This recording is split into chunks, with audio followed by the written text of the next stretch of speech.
If I were to make a list of the most intimidating things to cook at home, steak would undoubtedly be at or near the top. And I think I know why. Countless videos on YouTube and TikTok, including this one, will show you this perfect balance of a deep char with a textbook medium rare interior. But the reality is, achieving this delicate balance outside of a restaurant kitchen without setting off every fire alarm in your house is impractical, to say the least.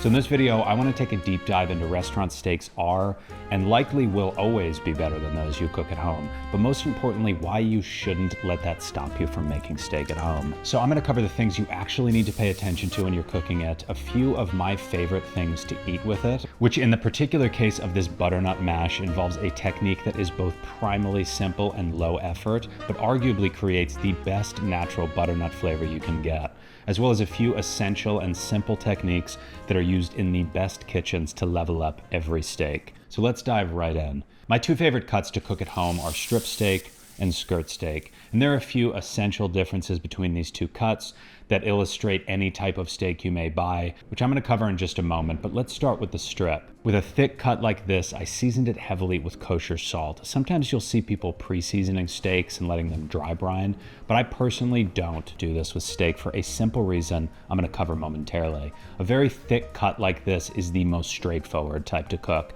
Heat a pan or griddle on a high heat with a high smoke point oil, in my case grapeseed, until it's lightly smoking, and cook it on all four sides until it has a deep char. Let it rest for 5 to 10 minutes and then slice it up. In my experience, you will almost always get a good medium rare interior. And this is a great, if maybe boring, jumping off point. But there are a few simple things we can do to greatly improve it. The easiest by far, and one that you will see in every great restaurant or steakhouse, is to brush the cut steak with either clarified butter or my personal go-to extra virgin olive oil, and to add a good finishing salt like Maldon or Fleur de Sel. This is why I never pre-season my steaks, because these finishing salts, particularly Maldon, are crunchy and delicious, and I would personally much rather take the 15 seconds to add this element at the end than deal with dry brining. The second classic technique to add flavor is to butter baste with aromatics, and I personally am much less likely to do this at home, but here are a few tips if you're interested in that. After the steak is seared, pour out the used oil and turn the heat off before you add plenty of butter along with a few sprigs of thyme, rosemary, and a crushed garlic clove. Any combination of whole spices, herbs, and aromatics will work here, but that is the classic.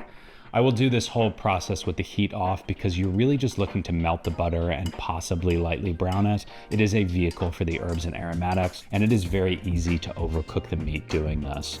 This steak was delicious, but I'm guessing I'm not alone in not making buying a 20-ounce New York strip steak a habit. I'm much more likely to grab something like this skirt, which is a less expensive but more flavorful cut of beef. But because it's thinner, it is also much easier to overcook. But before I share my simple methods for getting around that, let's talk about the sauce I made to eat these with. Because steaks are generally high in fat, especially if you take the restaurant route I just shared, the ideal steak sauce would arguably be fresh, bright, and high in acid.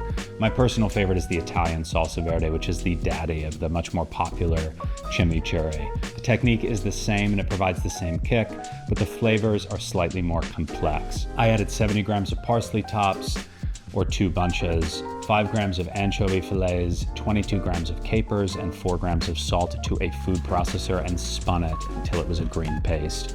Then I stirred in 70 grams of extra virgin olive oil, and right before I was going to eat it, I added 15 grams or half a lemon's juice. This last part of adding the olive oil at the end is entirely optional, but if you've been subjected to as many side-by-side taste tests as I have, you too will never forget how much more bitter olive oil tastes when you spin it in a machine like this.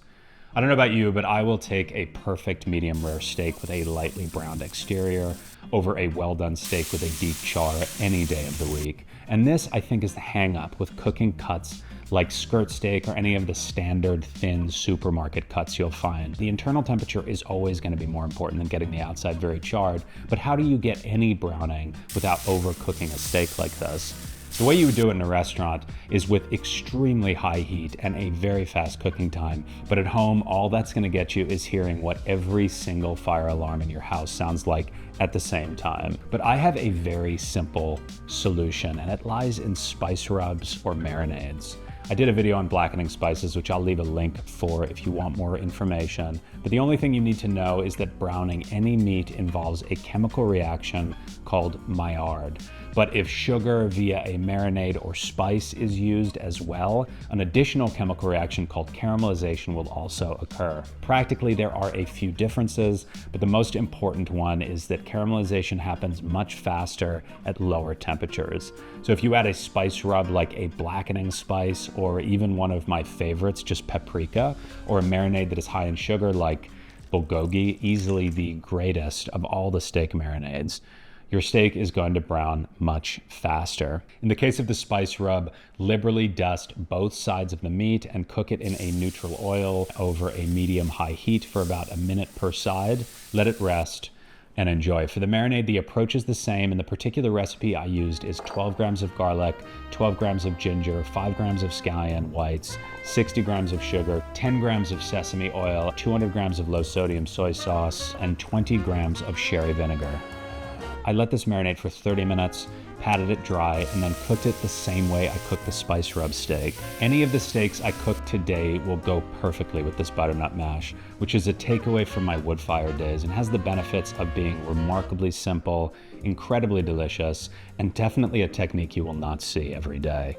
I put this whole squash onto a sheet tray and put it in a 450-degree oven and cooked it for 2 hours. The butternut is technically cooked after 30 minutes or so, once a fork can easily pierce it, but if you keep cooking it, as the moisture in the squash evaporates, the flavors will become more and more concentrated, and there is no amount of color on the outside that you need to worry about.